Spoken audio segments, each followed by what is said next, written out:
Қайырлы күн, қалайсыздар? Бүгін балыққа барғанымыз туралы айтамыз. Және де қандай балық ұстағандарымызды көрсетеміз. Негізі біраз балық түстім.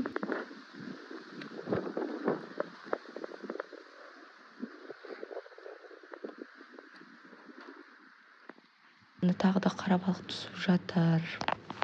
Бұрын осындай лескі аулар салатын едік. Қазір біз кәдімгі жіп аулар саламыз. Мынадай лескі аулар жарамайды.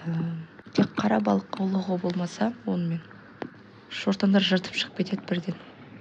Күнделікті барып қарап, балықтарды шешіп алып жүрдік. Бүгін арнайлап сіздер үшін видеоға түсірдік.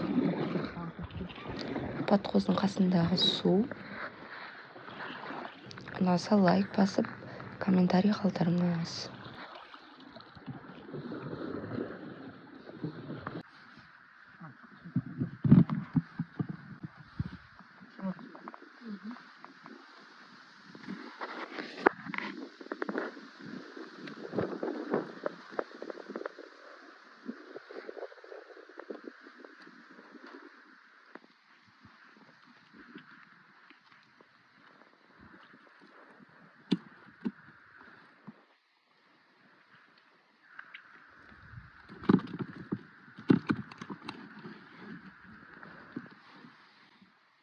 Қочын қай жерде түсіріп жатқанын білмеймін, түсіріп жатырмын.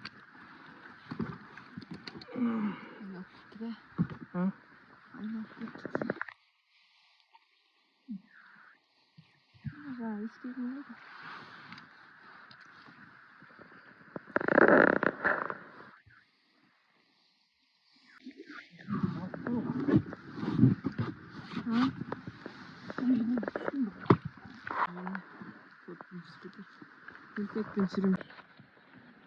Так, қанжаға бір шортан,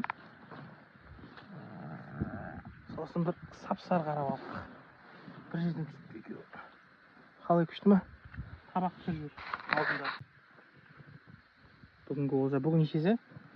23-і. 24-і.